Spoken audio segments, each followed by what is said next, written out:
Mexican performer Julia Pastrana often heard insults addressed to her.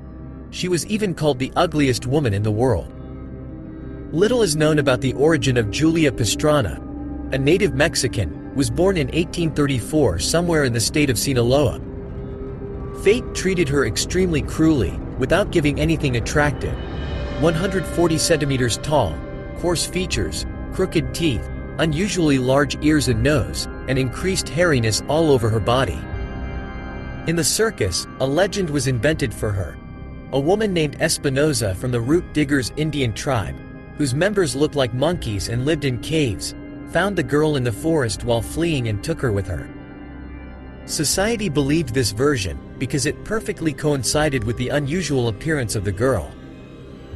After the death of Espinosa, the governor of the state of Sinaloa, Pedro Sanchez, learned of the existence of Julia and decided to take her into his maid. She led a quiet life, obeyed everything and worked hard. Probably, her life would have been calm to the last, if one day on the way she had not met the American rights. Seeing Julia, the man immediately realized that he could make a good profit on her.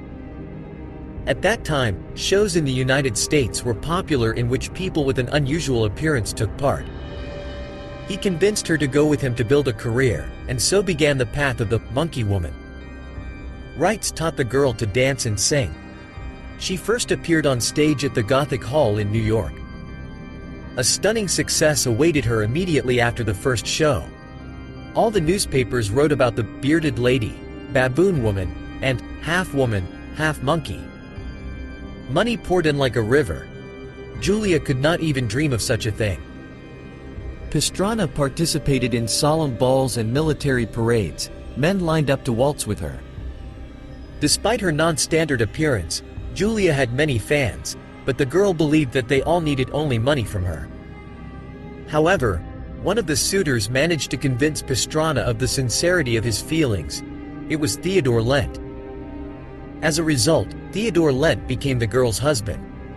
According to him, he did not love his bride, but only wanted all the money they earned not to go to the side, to someone else. The marriage took place in 1857. In 1859, a married couple came to perform in Russia. This is how her performance was announced in an advertisement distributed at Moscow fairs. And here is the Brazilian monkey Julia Pastrana. A tricky German put him in a cage, and for money he seems to tell a story about her. And his monster in a crinoline skirt. Such a farce billboard Lubbock was designed for the common public. For gentlemen, the tone of the messages was different. In the Hermitage Garden there is a great entertainment and musical evening, in which the famous phenomenon Miss Julia Pastrana will have the honor to appear before the Moscow public. The entrance fee is 1 ruble 50 kopecks in silver. Children pay half. In Moscow, as elsewhere in the world, Julia was a resounding success. Fyodor Tyutchev, in a letter to his wife, was indignant at the decline in morals. Wow, rich Moscow gentlemen paid this monkey woman 200 rubles just to have lunch with them, and then walk around the park hand in hand. For understanding, in those years, a ticket to the exhibition of the Wanderers cost 30 kopecks, and for 400 rubles Tretiakov just bought the first painting for the future gallery. But fame and happiness did not last long. In 1860, in Moscow, Julia Pastrana gave birth to a child, the same as herself. The kid was less fortunate, and he was able to live only 3 incomplete days. Yes, and Julia herself did not endure a difficult birth and died 5 days later. She was only 26 years old. It would seem that with the death of Julia, her shows and world shows ended. However, there were people who felt that after the death of Pastrana should be shown to people. Julia's husband found Professor Sokolov in Moscow, who made mummies from Julia and her child. The embalmed bodies were placed in a glass box, and the exhibitions continued.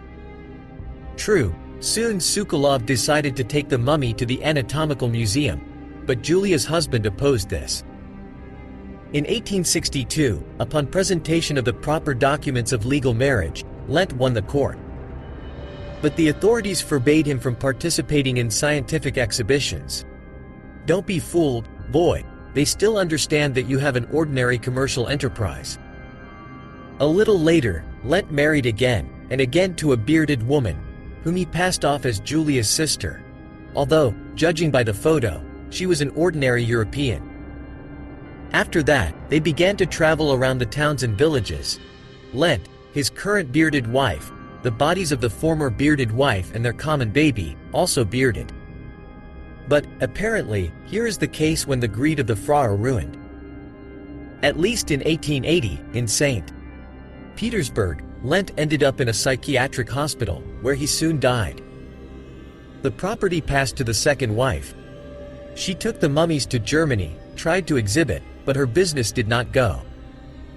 In order not to suffer anymore, the woman simply sold the exhibits to the person from whom she rented the hall. For several decades, mummies were forgotten. They reappeared in 1921, in the horror room of the Norwegian Mr. Lund. There they were exhibited until 1970, when unrest began in Norway. As a result, in the summer of 1976, angry thugs broke into the warehouse of the Room of Horrors and mutilated the mummy of the child, and the mummy of Julia was stolen. Where she was for the next decades is unknown, but in 1990 she was discovered in Oslo at the Institute of Forensic Medicine. Talk began that it was time to stop exposing a woman like an animal for public viewing, but it was necessary to bury her humanly. Eventually, the coffin containing Julia's remains was handed over to the Mexican ambassador to Denmark during a ceremony at Oslo University Hospital and then sent to Mexico. After a Roman Catholic Mass in the Church of Leyva, the monkey woman was buried in the local cemetery to the sounds of national music. Julia Pastrana, who died in 1860, was buried only on February 12, 2013, 153 years later. Although she herself was not a beauty, her last abode was very beautiful. Julia was placed in a snow-white coffin, decorated with delicate white roses and lilies. When you look at her photo, you understand how cruelly fate treated this girl, giving her absolutely nothing attractive and collecting all the flaws. That's all, friends. Thank you for watching. See you again.